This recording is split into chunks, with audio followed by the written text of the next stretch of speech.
एक बूढ़ा बुजुर्ग व्यक्ति अपने बेटे के साथ एक दफ्तर में जाता है। उनका कोई काम फंसा हुआ था और उस दफ्तर में जैसे ही वह जाता है तो वहाँ पर जो IAS अधिकारी थी वह उनकी तब विधवा बहू थी, जिस विधवा बहू को उन्होंने धक्के देकर घर से बाहर निकाला था आज से 4 साल पहले।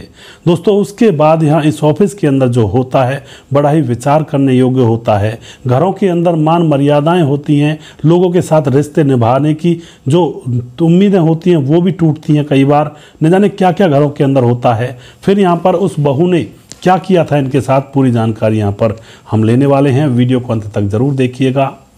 नमस्कार, मैं हूं सुदेश कुमार और मेरे गोपाल चैनल में आपका स्वागत है। यह घटना झारखंड की है, जहां पर एक रवि नाम का एक शख्स रहा करता है जिसकी उम्र 25 साल है। उसके घर में उसका पिता है, उसका छोटा भाई है, उसकी माँ है। तो अब रवि जैसे 25 साल का हो चुका है तो वो एक प्राइवेट जॉब भी किया करता है। अच्छी खासी उसकी 20-25 हज़ार रुपये सैलरी भी है। अब उसकी शादी के लिए उसके घर वाले चिंता करते हैं तो उसके लिए एक लड़की ढूंढी जाती है। लड़की जो कि पड़ोस के गांव की ही थी, जिसका नाम था मानसी। मानसी 21 साल की होती है। तो शादी का इंतजाम किया जाता है और फिर खूब सारी शॉपिंग करने के बाद जब शादी का दिन आता है तो बड़े धूमधाम से इन दोनों की शादी करवा दी जाती है।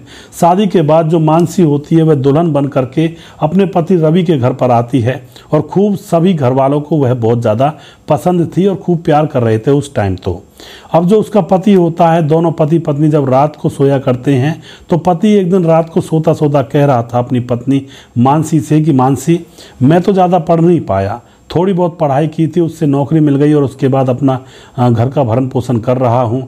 लेकिन अगर तुम पढ़ना चाहो तो तुम पढ़ सकती हो, तुम्हारा खर्चा मैं उठा दूंगा, क्योंकि तुम्हारे अंदर पढ़ाई की ललक मैंने देखी है।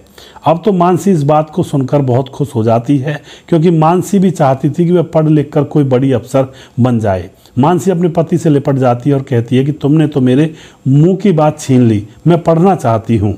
अब तो जो उसका पति होता है उसके लिए कुछ पैसे वैसे का इंतजाम करता है और उसको पढ़ने के लिए शहर भेज देता है और वहीं पर उसके रहने का इंतजाम, खाने का इंतजाम करवा देता है। अब मानसी वहाँ पर रहकर पढ़ाई कर रही थी और जो रवि के घर वाले हैं वह मुंह चढ़ा रहे थे रवि की तरफ। कह रहे थे कि बहू को पढ़ाने की क्या ज़रूरत है, तुम ही काफ़ी हो, तुम ही कमाते रहो, बहू तो घर का काम कर लेगी। लेकिन रवि बार बार कहता है कि नहीं बाबूजी, नहीं माँ जी, उसका भी अधिकार है, उसको भी पढ़ाई लिखाई करने का इतना ही हक है जितना लड़कों को होता है। अब तो वह अपने घर वालों को दबा देता है। उधर मानसी पढ़ रही थी, इधर रवि अपनी ड्यूटी पर जाया करता, रोज़ शाम को घर आ जाया करता। अब एक दिन की बात है दोस्तों, रवि जैसे ही ड्यूटी पर जा रहा था तो उसका एक्सीडेंट हो जाता है बाइक का और अकस्मात उसकी मौत भी हो जाती है। जब पति की मौत की खबर मानसी को पता लगती है तो मानसी अंतर्मन से टूट जाती है, क्योंकि मानसी का पति रवि उससे बहुत ज़्यादा प्यार किया करता था। अब मानसी अंतर्मन से टूट जाती है, लेकिन दौड़ करके छुट्टी लेकर वहाँ से घर आती है। आकर के अपने पति को देखकर खूब रोती है, दहाड़े मार मार करके, और फिर उसके बाद पति का अंतिम संस्कार कर दिया जाता है। अब तो मानसी गम में थी, बहुत ज़्यादा परेशान थी, लेकिन करे भी तो करे क्या, ऊपर वाले का जो फैसला था उसको मंजूर करना ही पड़ता है। अब मानसी को पता लगता है कि वह 3 महीने की गर्भवती है। अब इस बात को जानने के बाद मानसी बहुत खुश होती है, अपने माँ बाप को भी बताती है। मानसी सोचती है कि अब मैं इसी बच्चे के सहारे अपना जीवन गुजार लूँगी, मुझे कोई शादी वादी नहीं करनी है। तो मानसी फिलहाल वैसे तो खुश हो जाती है, लेकिन पति के जाने से पूरी तरह से टूट गई थी। इस तरह से रहा करती थी जैसे उसका कोई इस दुनिया में कुछ है ही नहीं। अब कुछ दिन तो वह अपने सास ससुर के यहाँ पर रहती है, लेकिन सास ससुर कहते हैं कि तू यहाँ पर क्या करेगी, तू यहाँ से चली जा, हमारे घर पर मत रहे। अब सास ससुर उसको धक्के देकर वहाँ से निकाल देते हैं। अब मानसी अपने माँ बाप के पास फ़ोन करती है।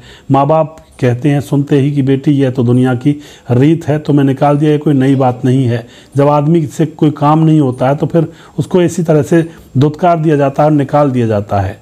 अब मानसी से कहते हैं कि बेटी तू हमारे पास आ जा। लेकिन मानसी को अपने घर के हालात भी पता थे, क्योंकि उसकी जो भैया भाभी थे वह मानसी के माँ बाप को ही नहीं टिकने देते थे।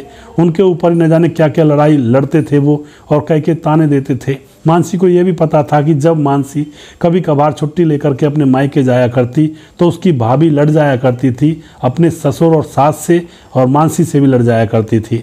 तो मानसी अपने बाबा और माँ से यही कहती है कि माँ बाबा, मैं वहाँ पर आऊँगी तो रोज़ झगड़े होंगे घर के अंदर, आप मेरा कोई इंतज़ाम रहने का करवा करवा दीजिए। तो उसका जो पिता होता है वहीं थोड़ी दूर पर एक अच्छा मकान मालिक होता है, उससे कहता है कि मेरी बेटी यहाँ पर तुम्हारे पास किराए पर रहेगी और उसको अपनी बेटी समझकर रखना।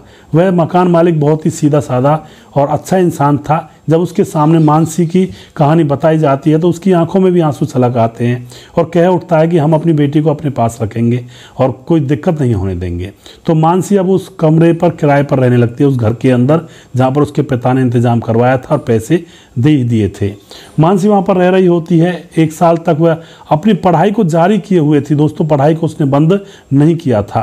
1 साल गुजर जाता है और 1 साल गुजरने के बाद मानसी को एक सुंदर सा बेटा पैदा हो जाता है। इधर दोस्तों बेटा जब पैदा होता है तो मानसी की खुशी और ज़्यादा बढ़ जाती है और वह अपनी पढ़ाई को लगातार कर ही रही थी। अब यहाँ पर जैसे ही वह एग्ज़ाम वगैरह देती है, इंटरव्यू उसका था तो वह इंटरव्यू में पास हो जाती है और आईएएस की पोस्ट उसको मिल जाती है। अब तो मानसी बहुत खुश, उसके माँ बाप बहुत खुश, लेकिन ससुराल वालों को किसी ने कुछ बताया नहीं था। अब यहाँ पर मानसी ट्रेनिंग पर जाती है। ट्रेनिंग के बाद उसकी पोस्टिंग हो जाती है और मानसी अब ड्यूटी और ड्यूटी से घर, घर से ड्यूटी, इस तरह से वह खुश थी और अपना समय गुजार रही थी। उसके माँ बाप भी बहुत खुश थे। एक दिन की बात है, ऑफिस के अंदर चपरासी अंदर आकर कहता है कि मैडम कोई 2 लोग आए हैं। तो उसके बाद मानसी कहती है बुलाओ उनको। तो चपरासी उनको बुलाता है तो सामने मानसी का ससुर था और उसका देवर था। उनको देखकर मानसी एकदम से खड़ी होती है, उनके पांव छूती है और बिठाती है कि बताओ जी क्या दिक्कत है। तो जो ससुर होता है वह कहता है मानसी तू यहाँ पर आईएएस बन गई। तो मानसी कहती है हाँ बिल्कुल बन गई। उसके बाद ससुर कहता है कि जो मेरा साला है उसको किसी ने झूठे केस में फंसाया है, आप उसकी पैरवी कर दीजिए।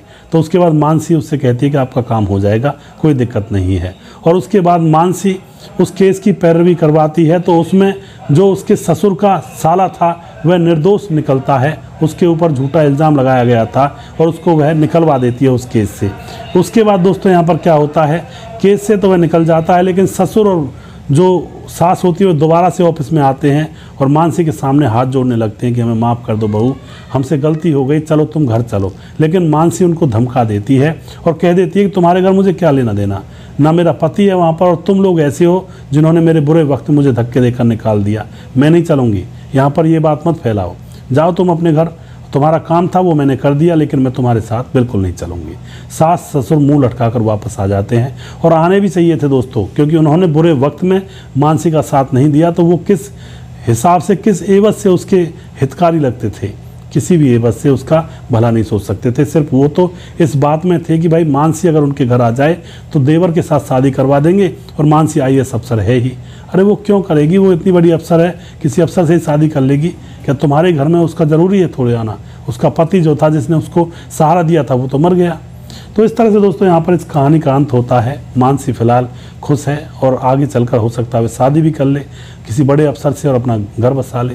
तो दोस्तों घर परिवारों के अंदर कई बार हम कुछ लोगों को बिल्कुल नेगेटिव देखते हैं और सोचते हैं कि ये कुछ नहीं है, लेकिन भगवान की बनाई गई इस मशीन का किसी को पता नहीं है कहाँ तक चल जाए, कितना काम कर जाए। कभी भी किसी आदमी को नीची दृष्टि से नहीं देखना चाहिए, क्या पता वह आगे चलकर क्या बन जाए या कैसा उसका भाग्य है। तो हर इंसान के अंदर भगवान होते हैं, हमारे वेद ग्रंथों में लिखा हुआ होता है कि कण कण में भगवान होते हैं।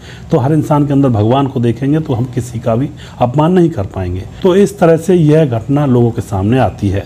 आप जो भी कुछ कहना चाहते हैं इस घटना के बारे में अपनी राय कमेंट बॉक्स में लिख सकते हैं और लोगों के साथ शेयर कर सकते हैं। दोस्तों यह वीडियो मेरे गोपाल चैनल पर डाला जाएगा।